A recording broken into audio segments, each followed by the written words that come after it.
నా తెలంగాణ గంజి కేంద్రాలు అంటే ఎవడో గంజి పోతే బతకాలన్నట్టు అంత అధ్వాన స్థితికి తెలంగాణ దిగజార్చిండ్రు. అది కాంగ్రెస్ ప్రభుత్వం కావచ్చు, టీడీపీ ప్రభుత్వం కావచ్చు. తీయటి పుల్లటి మాటలు చెప్పుడు తప్ప కసుకేటి నీళ్లు తెచ్చియలే, మంచినీళ్ళు ఇయ్యలే, కడుపు నిండా కరెంట్ ఇయ్యలే, ఏది లేదు. అంత పట్టిదే గ్యాస్. మాట్లాడు, చెప్పుడు, మోసం చేసి పోవుడు. మనం గొర్రెల్లాగా మన దగ్గర అడిగే నాయకులు లేడు, నిలదీసేవాళ్ళు లేడు, అందరు కట్టుబానిసలు అయిపోయారు. ఆ పరిస్థితులలో మూనిగే నక్క మీద తాటికాయ పడ్డట్టు ఆనాడున్న ముఖ్యమంత్రి చంద్రబాబు నాయుడు కరెంటు ఛార్జీలు పెంచాడు, భయంకరంగా పెంచాడు. తెల్లారి నేను ఒక ఉత్తరం రాసిన, నీ కరెంటు ఛార్జీల పెంపుదల వాపసు తీసుకో, లేకపోతే ఈ సమైక్య రాష్ట్రంలో మాకు న్యాయం జరగదని నేను ఉద్యమానికి పోవాల్సి వస్తుంది, తెలంగాణ కోసం కొట్టడాల్సి వస్తుందని చెప్పి రాసిన. ఆయన తీసుకోలే. కొంతమంది రైతులు పాపం పోరాటానికి వచ్చింది. మీరు కొత్త వాళ్ళు చూడకపోవచ్చు, కానీ చాలా పాత వాళ్ళకి తెలుసు.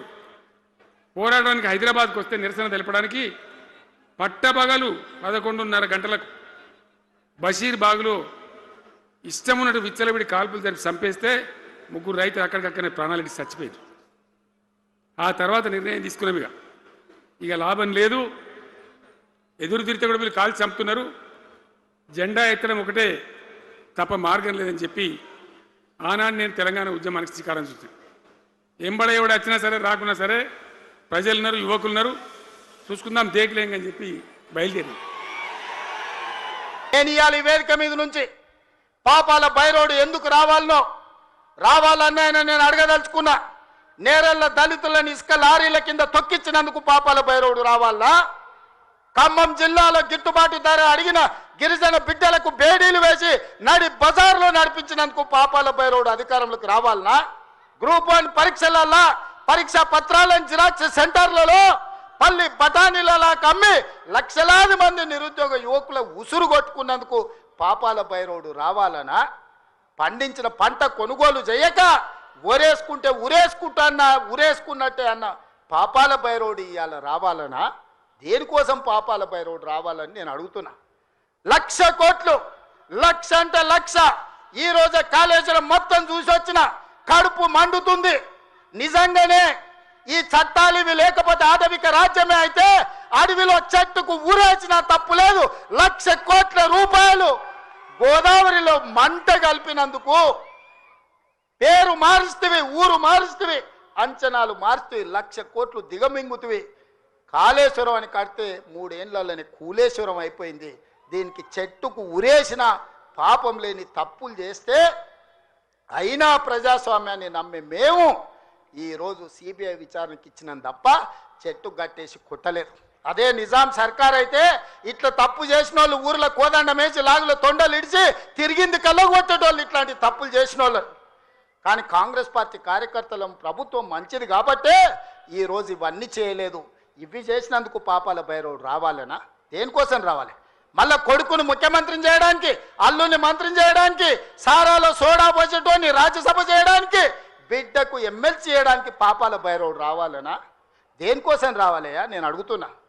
ఈ కరీంనగర్లో ప్రజాపాలన పోవాలంటుండు ఒక దళిత బిడ్డ అట్లూరు లక్ష్మణ్, లేచి నిలబడి లక్ష్మణ్, ఒక దళిత బిడ్డను ఎమ్మెల్యేని కాదు ఇవాళ మంత్రిగా చేసినందుకు పార్టీ ఓడిపోవాలన్న జగిత్యాలలో ఇవాళ పొన్నం ప్రభాకర్ ఒక బలైన వర్గాల బిడ్డను మంత్రిని చేసినందుకు ప్రజాపాలన పోవాలనా? ఒక ఆది శ్రీనివాసును విప్పు చేసినందుకు ప్రజాపాలన పోవాలనా? ఓ విజయ రమణారావును విప్పు చేసినందుకు ఈరోజు ప్రజాపాలన పోవాలనా? శ్రీధర్ బాబు గారి నేతృత్వంలో నడుస్తున్న ఈ ప్రభుత్వం ప్రజాపాలన పోవాలనా? మిత్రులారా మీరు చెప్పండి. కరీంనగర్ జిల్లాలో 3 మంత్రులు 2 విప్పులు ఇచ్చినందుకు ఈ ప్రజాపాలన దిగిపోవాలనా? నీ ఒక్కనికి పదవి ఇవ్వకపోతే ఒక దళిత బిడ్డ అడ్లూరి లక్ష్మణ్ను మంత్రి చేస్తే నువ్వు చూసి ఓర్వలేను అని నువ్వు అసలు మనిషివేనా? గింత అసూయ, గింత ద్వేషం ఎవరికైనా ఉంటుందా కడుపులా? ఇంతకాలం ముసుగు తొడుకొని బతికాడు, ఈ నాలకు ఆ ముసుగు తొలగిపోయింది. కడుపు నిండా విషమే. విషమున్నోడు ఇవాళ కడుపులో కత్తులు పెట్టుకొని కౌగిలించుకుంటారు. చూస్తున్నాం. ఆయన ప్రభుత్వం వస్తాడంటే ఈయనకు పెద్ద పదవి ఇస్తాడంట. నీకున్న ప్రతిపక్ష హోదా ఊడగొట్టకపోతే నా పేరు మార్చుకుంటా బిడ్డ కేసీఆర్. 2023లో నిన్ను ఓడగొట్టిన 2024లో నీకు గుండు సున్న ఇచ్చిన, సర్పంచ్ ఎలక్షన్లో పాతరేసిన, మున్సిపల్ ఎన్నికల్లో ఉప్పు పాతరేసిన, జూబ్లీ హిల్స్ కంటోన్మెంట్లో నీకు గోరి కట్టిన, వచ్చేసారి ఆ గోరి మీద మా కాంగ్రెస్ పార్టీ కార్యకర్తలు జెండా ఎగరేస్తారు. ఇదే నా సవాల్, ఇదే నా సవాల్, ఇదే నా సవాల్ కాంగ్రెస్ పార్టీ కార్యకర్తల తరఫున. చూసుకుందాం కేసీఆర్, నువ్వు నేను వచ్చే ఎన్నికల్లో నువ్వా నేనా, ప్రజా పాలన పాపాల భైరవుడా, మా కాంగ్రెస్ పార్టీ కార్యకర్తల లక్షలాది మంది 10 ఏళ్ళు కేసులు కట్టుకొని జైలుకు పోయి ప్రాణాలు వదిలి ఊపిరి బిగబట్టి జెండా మోసి అధికారంలోకి వస్తే పాపాల భైరవుడు రావాలి, ప్రజా పాలన పోవాలి అని మాట్లాడడానికి నీకు సిగ్గెట్లొచ్చిందని నేను అడుగుతున్నా మనిషిని. అందుకే మిత్రులారా, ఈ ఆలటి నుంచి నా మాటగా తీసుకోండి. ఎన్నికలు ఎన్నడొచ్చినా ఎప్పుడొచ్చినా ఒక్క మాట రాసి పెట్టుకోండి. చరిత్రల కేసీఆర్ గారు జగిత్యాలలో నిన్ను పాతరేసి 100 మీటర్ల లోతు గోతి తీసి పాతి పెట్టే కార్యక్రమం మా కాంగ్రెస్ పార్టీ జగిత్యాల కార్యకర్తలు తీసుకుంటారు. ఈ తెలంగాణ రాష్ట్రంలో ఈ ప్రాంతంలో ఒక చరిత్ర ఉన్నది. 94 నుంచి 2004 వరకు 2 సార్లు తెలుగుదేశం అధికారంలో ఉన్నది. 2004 నుంచి 2014 వరకు 2 సార్లు వైఎస్ఆర్ నాయకత్వంలో అధికారంలో ఉన్నది. 2014 నుంచి 2024 వరకు 2 సార్లు కేసీఆర్ నాయకత్వంలో ప్రభుత్వం ఉన్నది. 2024 నుంచి 2034 వరకు నేను మా మిత్రుడు మహేష్ గౌడ్ గారి నాయకత్వంలో ప్రజాపాలన ఉంటుంది. ఆనాడు వైఎస్ఆర్ డిఎస్ ఏ విధంగా అయితే 2 సార్లు పార్టీని అధికారంలోకి తెచ్చిండ్రో, మళ్ళీ ఈరోజు చెప్తున్నా, అదే వైఎస్ఆర్ డిఎస్ నాయకత్వంలో ఎట్లయితే అధికారంలోకి వచ్చినామో ఈనాడు నేను మా మిత్రుడు మహేష్ గౌడ్ 2సారి అధికారంలోకి తీసుకొస్తాము, ప్రజాపాలనను ప్రజలకు అందిస్తామని చెప్పి నేను ఈ వేదిక మీద నుంచి చెప్పదలుచుకున్నా.